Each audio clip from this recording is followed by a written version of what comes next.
नमस्कार दोस्तों, मेरा नाम है आशुतोष और आप देख रहे हैं डायनामिक इम्पल्शन। आज के इस वीडियो में हम बात करेंगे 7 मार्च 2023 के करंट अफेयर्स की। और ज्ञान को कभी भी छोड़ चाहे, इसलिए वीडियो को अंत तक अवश्य देखिएगा। तो चलिए आज के इस वीडियो को अंत तक देखने का पूरा प्रयास करिए। इंपॉर्टेंट जानकारियाँ हैं। शुरू करते हैं आज के इस वीडियो को सबसे पहली जानकारी के साथ।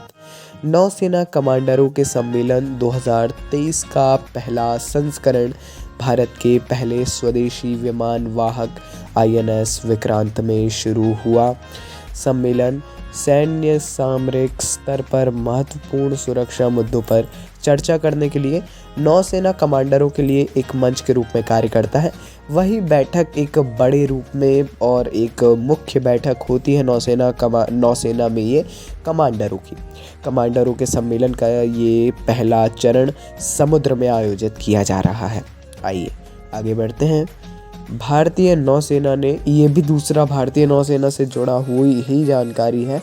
भारतीय नौसेना ने अरब सागर में ब्रह्मोस सुपरसोनिक मिसाइल के जहाज से लॉन्च किए जाने वाले संस्करण का सफलतापूर्वक परीक्षण किया है। परीक्षण की जाने वाली मिसाइल में स्वदेशी सीकर और बूस्टर लगा था। स्वदेशी याद रखिएगा, आत्मनिर्भर भारत के लिए ये एक वाकई में बड़ी बात है। स्वदेशी सीकर और बूस्टर लगा था और ब्रह्मोस सुपरसोनिक मिसाइल जहाज से लॉन्च किए जाने वाले संस्करण का ये सफलतापूर्वक परीक्षण था। आइए अगली जानकारी को देखते हैं। सामाजिक न्याय एवं आधिकारिकता विभाग ने नई दिल्ली में प्रजापति ब्रह्म कुमारी ईश्वरीय विश्वविद्यालय, सुप्रसिद्ध विश्वविद्यालय माउंट आबू राजस्थान में है, इसके साथ एक समझौता ज्ञापन पर हस्ताक्षर किए हैं। ये विशेषकर युवाओं के लिए समझौता किया गया है। इसके बारे में पढ़िएगा आप सभी लोग। मैंने इसके बारे में मैं जानकारी उपलब्ध करा सकता था, लेकिन थोड़ी बड़ी जानकारी थी, इसीलिए हमने बोला आपको पढ़ने के लिए देते हैं। जैसा आप लोग सभी लोग जानते ही हैं कि हमारा उद्देश्य होता है कि हम ही सब ना दें, पका पकाया आपको ना मिले, आपको स्वयं से ढूंढने में मिले। आइए अगली जानकारी देखते हैं। केंद्रीय मंत्री अश्विनी वैष्णव और सिक्किम के 4 मंत्रियों ने सिक्किम के लिए डाक विभाग का एक अनूठा कवर गो ग्रीन गो ऑर्गेनिक जारी किया। सिक्किम को दुनिया का पहला 100% जैविक राज्य, 100% ऑर्गेनिक स्टेट का खिताब प्राप्त है। राज्य ने संयुक्त राष्ट्र खाद्य और कृषि से प्रतिष्ठित फ्यूचर पॉलिसी गोल्ड अवार्ड भी जीता है। इसीलिए गो ग्रीन गो ऑर्गेनिक, जैविक और ऑर्गेनिक है ना, ऐसा कवर जारी किया गया है डाक विभाग का। और डाक विभाग आता है संचार मंत्रालय के अंतर्गत और हमारे केंद्रीय संचार मंत्री हैं अश्विनी वैष्णव। रेलवे मंत्री भी है, इसीलिए हमने बताया, कंफ्यूज ना हो जिससे आप लोग। आइए अगली जानकारी को देखते हैं। जम्मू और कश्मीर प्रशासन विशेष शासन शिविरों की एक श्रृंखला आयोजित कर रहा है। इन शिविरों का उद्घाटन उपराज्यपाल मनोज सिन्हा ने स्पोर्ट्स स्टेडियम भौर कैंप में किया। केंद्र शासित प्रदेश जम्मू कश्मीर के विभिन्न स्थानों पर POJK से विस्थापित व्यक्तियों के लिए LG के विशेष शासन शिविर शीर्षक के तहत जागरूकता शिविरों का आयोजन कर रहा है।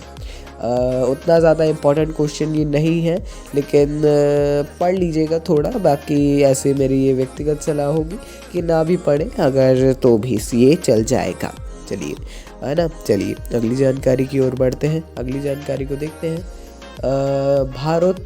भारोत्तोलक मीराबाई चानू ने 2022 BBC Indian sports women of the year का पुरस्कार जीता है। वह वर्ष 2021 का खिताब जीतने के बाद लगातार 2 बार पुरस्कार जीतने वाली पहली ऐसी एथलीट बनी है, क्योंकि 2021 में भी उन्होंने यही पुरस्कार जीता था और 2022 में भी यही पुरस्कार जीता है। 2021 में भी मुझे अच्छी तरीके से याद है, हमने इस न्यूज़ को कवर किया था। अच्छी बात है, बहुत बहुत शुभकामनाएं इनको। मीराबाई चानू जी को आप सभी लोग जानते हैं, ओलंपिक में इन्होंने भारत का नाम रोशन किया था। उत्कृष्ट कार्यों के लिए ही इन्हें इस पुरस्कार से 2 बार नवाजा जा चुका है। आगे बढ़ते हैं। कर्नाटक ने रियाद के किंग फहद इंटरनेशनल स्टेडियम में 76वीं राष्ट्रीय फुटबॉल चैंपियनशिप के फाइनल में मेघालय को 3-2 से हराया, जिसे हीरो संतोष ट्रॉफी के रूप से भी जाना जाता है। देखिए इन्होंने बहुत ही मतलब मुझे एक्चुअल याद नहीं है, लेकिन बहुत समय के बाद, बहुत अंतराल के बाद कर्नाटक ने इस ट्रॉफ़ी को जीता है। हीरो संतोष ट्रॉफ़ी बहुत ही पॉपुलर पूरे भारत में ट्रॉफ़ी है फुटबॉल चैम्पियनशिप में। 1968-69 के बाद कर्नाटक की यह पहली ट्रॉफ़ी है। मतलब आप सोच सकते हैं 68-69 के बाद, है ना। अब आप लगा सकते हैं हिसाब। चलिए, बहुत ही ज़्यादा इम्पॉर्टेंट क्वेश्चन पढ़िएगा संतोष ट्रॉफी के बारे में। आगे बढ़ते हैं। खाद्य प्रसंस्करण उद्योग मंत्रालय द्वारा, केंद्रीय मंत्रालय है ये इनके द्वारा आगरा उत्तर प्रदेश में 2 दिवसीय बाजरा महोत्सव का आयोजन किया गया। कार्यक्रम का उद्घाटन विधि एवं न्याय राज्य मंत्री SP सिंह बघेल ने किया।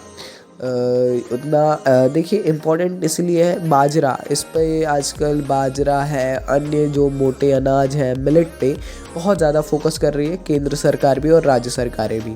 इसीलिए मिलेट, बाजरा और इन सारी चीज़ों के बारे में आप सभी को पढ़ना होगा।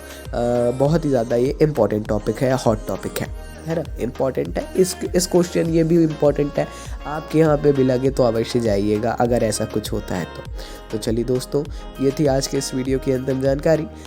कुछ भी कन्फ्यूज़न हो किसी भी टॉपिक से रिलेटेड आप लोग कमेंट में पूछ सकते हैं। अपन मिलते हैं अगले वीडियो में। नमस्कार। Dynamic impulsion.